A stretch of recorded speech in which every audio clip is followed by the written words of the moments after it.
Sis and Mum stole my car, left a note on the fridge, and ignored my phone calls while I worked 3 jobs to support them after my dad died. So I took everything I bought and moved out.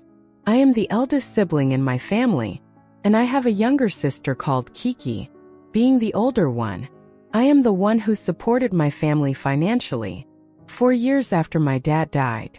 For context, 4 years ago, Dad died in a hidden drunk driving accident. By the time the ambulance arrived, it was too late for him. He was pronounced dead at the scene. To make matters worse, the person responsible for his murder was never caught, leaving us all with both a deep sense of and frustration that justice was never served. As Dad was the only earning member of the family at the time, after his loss we struggled to keep things afloat. At the time of Dad's death, I was about to graduate from college, so I quickly started looking for work. Fortunately, I was able to find a stable job right away. Right after graduation, my mom, having never worked outside the home before, struggled to find a job, especially while she was grieving, so I assured her that I would take care of things. Even though I was dealing with my own grief, I knew I had to quickly shift my focus to supporting my family, so all the responsibilities of the house fell on my shoulders.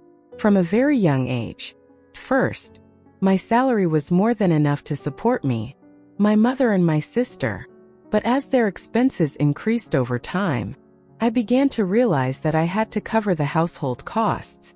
Supporting Kiki and helping my mom would take more than just a regular 9-to-5 job. So I've also been working overtime at my job, taking on extra part-time jobs, just to earn a bit more, to help our family financially. There is not a single day when I had a proper rest or taken a holiday from work because I cannot afford it. As a result, there were days when I felt completely exhausted, but the thought that my family depends on me keeps me going. It's been challenging, and sometimes I wonder how long I can keep up this pace. But knowing that I'm providing for my family, in my father's absence, has become both a motivation and a commitment. Over time, my youngest sister, however, is my complete opposite, and has nothing to contribute around the house. Kiki is a spiritual teacher, a career that, while meaningful in its own way, doesn't bring any income or financial relief to our family. I want to make it clear that I respect her passion and commitment to what she does, but the reality is that her isn't enough to contribute to our financial needs. She doesn't have many clients, and the ones she does have pay her very little. I have tried to talk to her about this, about changing her career path, but she claims that being a spiritual teacher is her calling. Meanwhile, she continues to ask me for all the money she needs.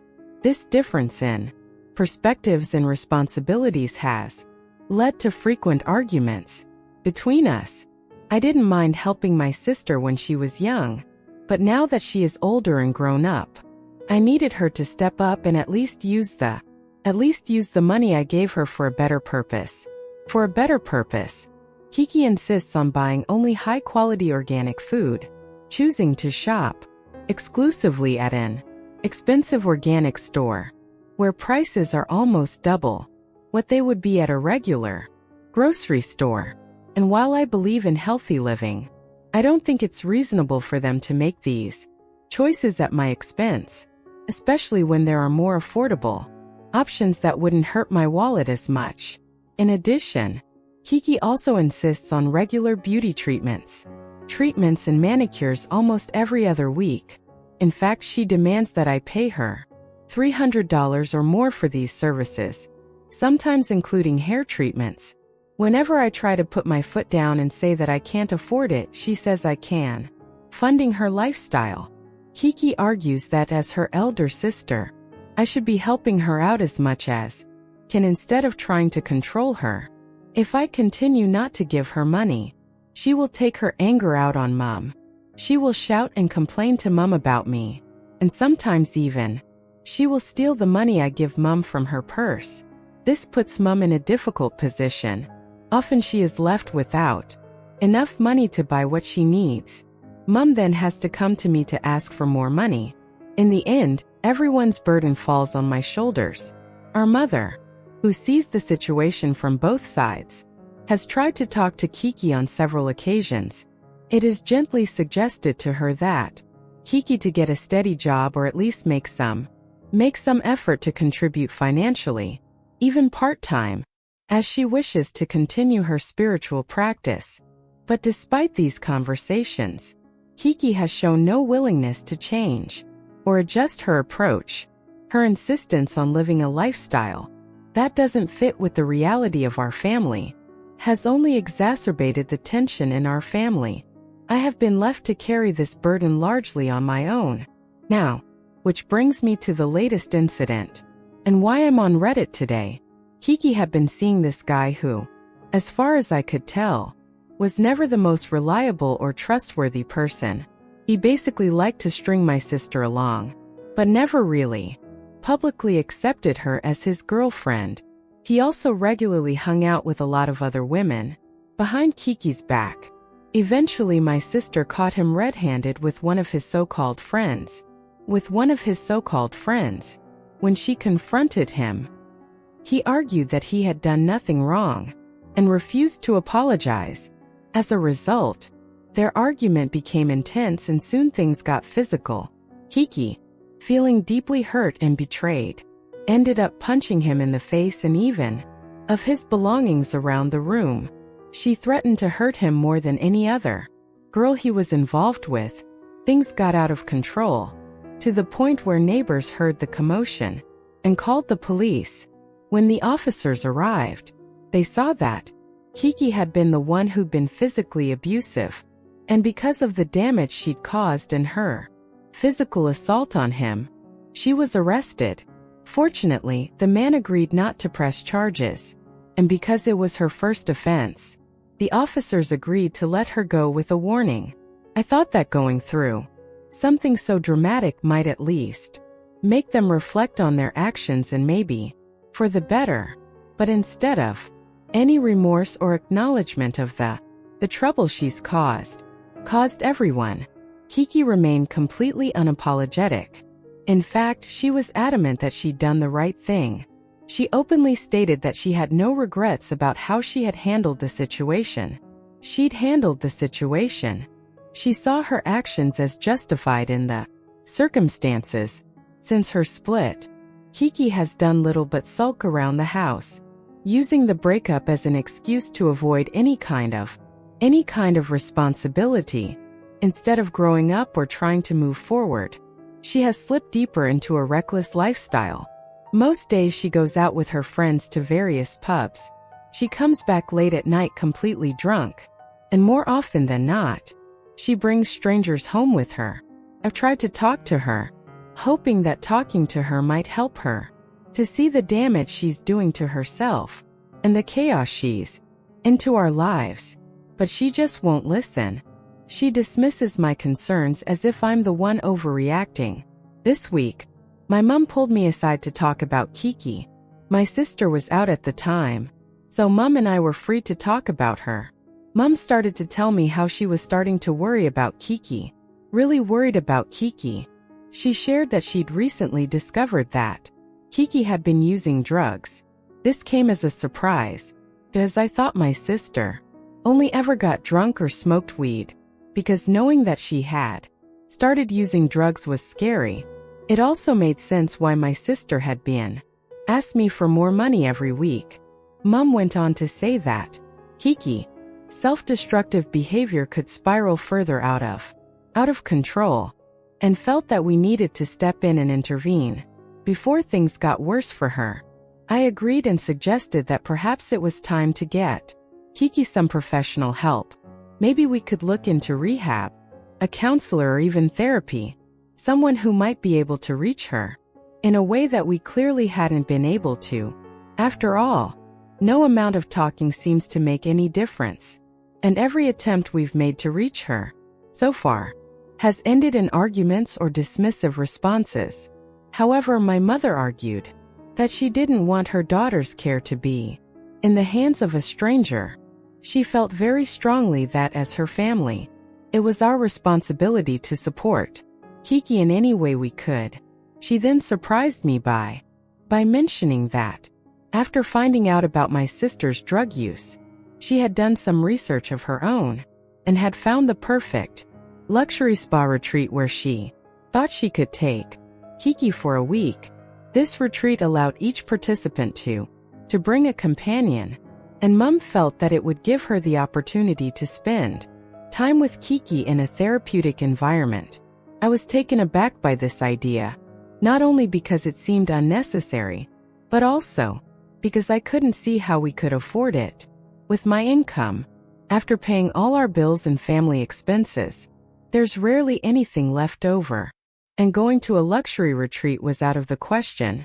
We couldn't even splash out on a meal at a modest restaurant, so the idea of paying for a week at a high-end wellness retreat seemed completely unrealistic.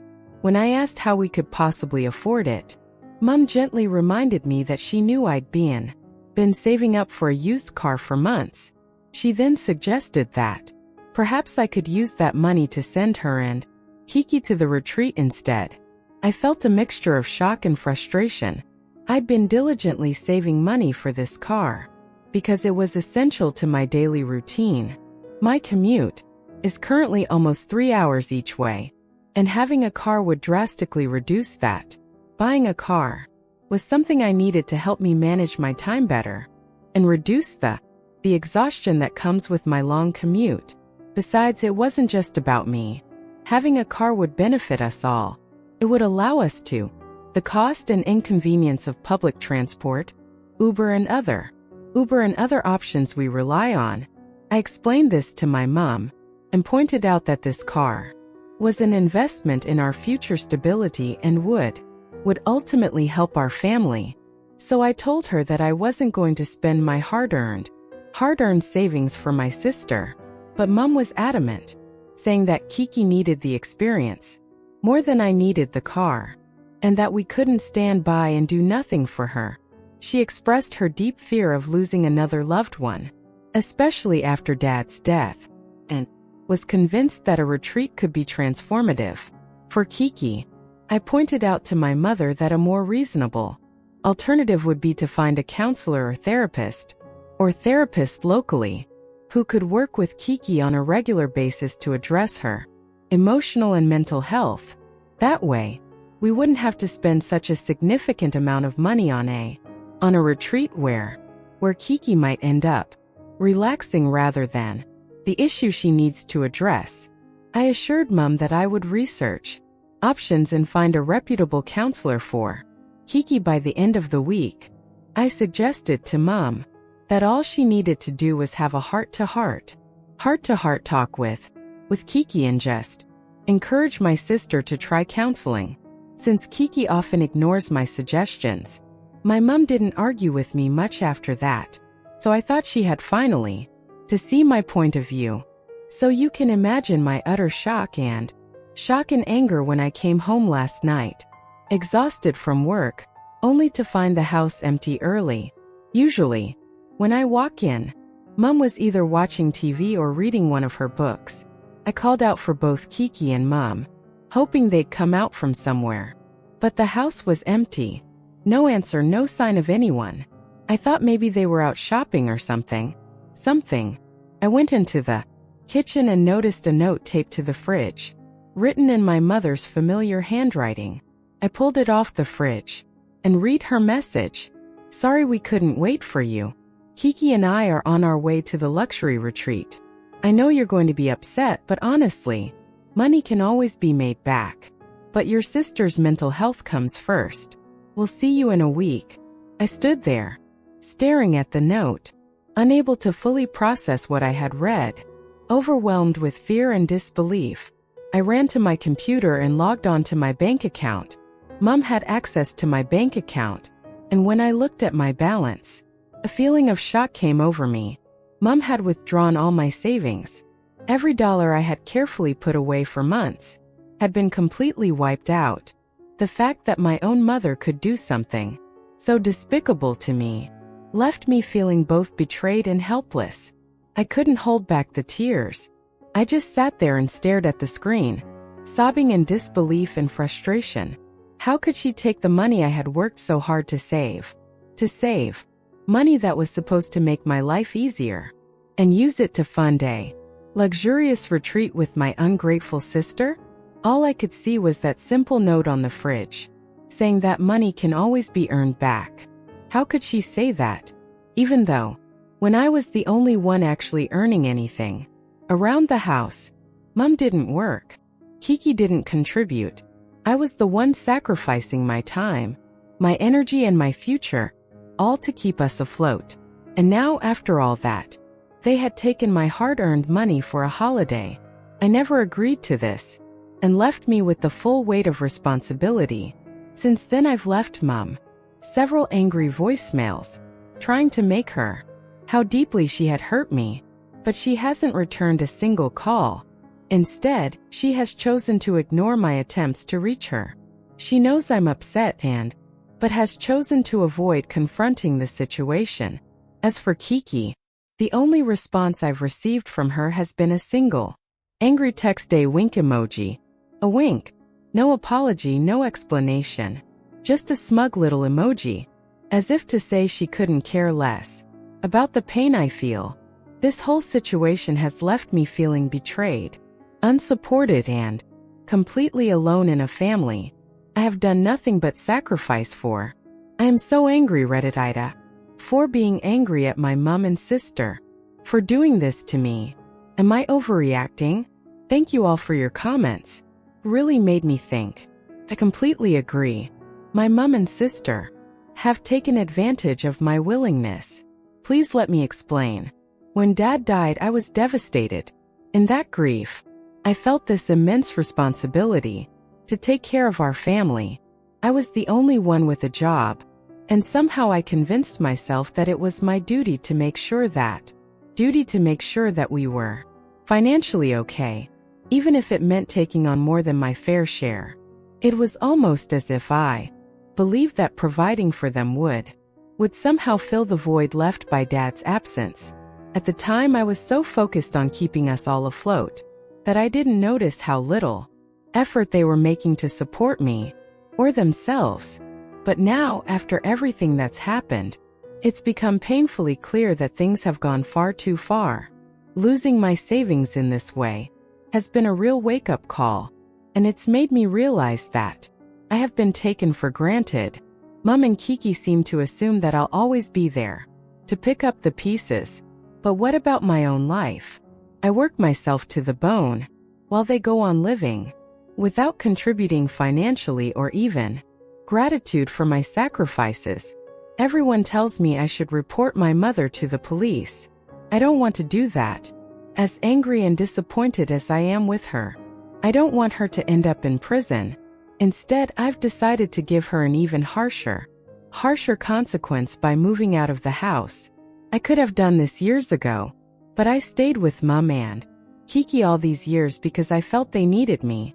If I didn't have to carry the burden of their expenses, I could actually have a stable, financially secure life. I could use my money to live comfortably, maybe even invest in things I enjoy, or build a future for myself. It's hard to admit, but I'm beginning to realize that my loyalty to my family has cost me my own happiness. I have a lot to think about tonight. It's been a week since my last update. Thanks to all your strong suggestions and support. The first thing I did was to start packing my things from around the house. I made a point of collecting everything I had bought over the years: kitchen appliances, crockery, furniture, and the countless other items I had purchased to make our functional and comfortable. I then contacted a close friend who graciously offered to let me stay with her temporarily while I looked for a place of my own. I made sure I left long before Mom and Kiki returned, without leaving a single note or explanation. I knew that any conversation about my departure would fall on deaf ears, and I wanted them to really feel the weight of my absence. Without warning, sure enough, the moment they returned to find the house stripped of everything I'd ever contributed, they started calling me repeatedly, My phone was soon flooded with voicemails from Mom, asking where I was and what had happened to all the things in the house. The irony was almost laughable. Only now, faced with an empty house and no one to rely on, that they began to reach out in desperation. Now they were the ones without answers. After letting them stew for a few hours, I called Mom back. When she picked up, she told me she had me on speakerphone, and that Kiki was next to her. They both wanted to know why I had disappeared. Mom told me she knew I was upset about her taking my money, and tried to justify it by saying that Kiki was feeling much better after her mini break. She insisted that I shouldn't still be upset about it. I just kept my composure and informed Mom that I had moved out for good, and now they were on their own. Immediately, Mom and Kiki demanded to know why I had done such a thing. I had done. Mom started to say that I should have talked to her before leaving the house like that. I reminded her that she and Kiki had gone behind my back and taken every penny of my savings without so much as a warning, and spent it on themselves, without even waiting for the chance to discuss it with me. They have ignored my calls all week, avoiding any attempt at accountability until now, when they returned to find themselves without my financial support. I told them I was done supporting them. They had made their choices, and now they could deal with the consequences. If they really wanted to be on their own, they were welcome to do so. I wasn't coming back. That was when Mom started to plead, saying that I couldn't just leave them like that, and that she was now willing to sit down and talk things through with me. But Kiki, still in the background, screaming louder than ever, demanding to know why I was punishing her by starving her and leaving them behind, when all they had done was take a well-deserved break. She even accused me of being selfish. Mom argued that half the kitchen appliances were gone, and that there was hardly any food left in the house. She tried to make me feel guilty. She said that while she understood my frustration, she was frustrated by my overreaction. She said that I was throwing a tantrum for no reason, and she urged me to calm down and come home. But for the first time I felt no guilt, no desire to smooth things over or run back to make things right. Instead, I knew I was done, and that realization felt free. This was not a tantrum. It was me finally standing up for myself, setting boundaries that had been overlooked for far too long. When Mom suggested that if I came back, I would never make the same mistake again, I just laughed at her. I told her I couldn't care less if she ever did anything like that again. I had already taken steps to protect myself.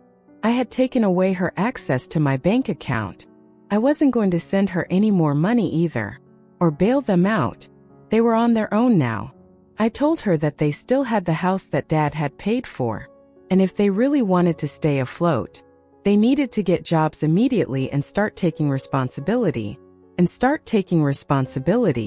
Kiki screamed, of course, and demanded to know what they were going to do in the meantime, how they were going to survive without food and no money.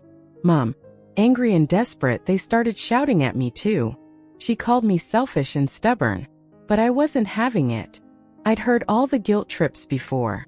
I just ignored her shouting and ended the call, and blocked both of them from contacting me again. I can't lie, it felt incredibly satisfying. After all these years of putting myself and giving everything for them, I was finally standing up for myself. I know this is going to be a hard lesson for them, but they need to. The consequences of taking advantage, of exploiting me and taking advantage of my hard work. Since that conversation, there has been no contact with my family, mainly because I have blocked them from my contacts and social media. For the first time in a long time, I'm living my life on my own terms, and it feels like a weight has been lifted. For anyone worried about my mom or sister showing up at work, don't worry. I've already informed my boss of the situation, and some of my colleagues are aware of how crazy and irrational my mom and sister are. It's safe to say that everyone has been very sympathetic. and supportive of what I've been through. If Kiki were to turn up at my place of work to harass me, well, it would just give me a reason to file a police report against her. It definitely wouldn't be good for her record. So I sincerely hope for her sake that she doesn't cross that line.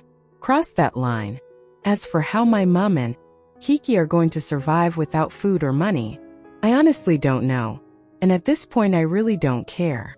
Maybe there's still some money left from the money they took from me. After all, they're spending it on the retreat. Or maybe they'll find a way to get by. They're grown-ups and they have a house. So it's not like they're completely without resources. Maybe they'll manage to get a job soon. Or they may even be able to ask other family members for help. At this point, I'm tired of being the one to pick up the pieces for them. I've spent years looking after them, sacrificing my own well-being. It is their turn to work things out for themselves. I've made my choice and I'm moving on with my life. Wow, it's been 6 months since my last update. I continue to receive DMs from people asking how I'm doing. So I'm finally here on Reddit to give an update. My life has been going great lately.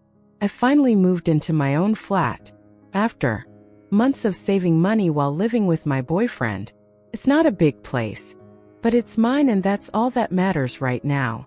Now that I have my own place, I started saving for a car, just like I always dreamed of. As for any updates regarding my mom and Kiki, they tried to contact me a few months ago.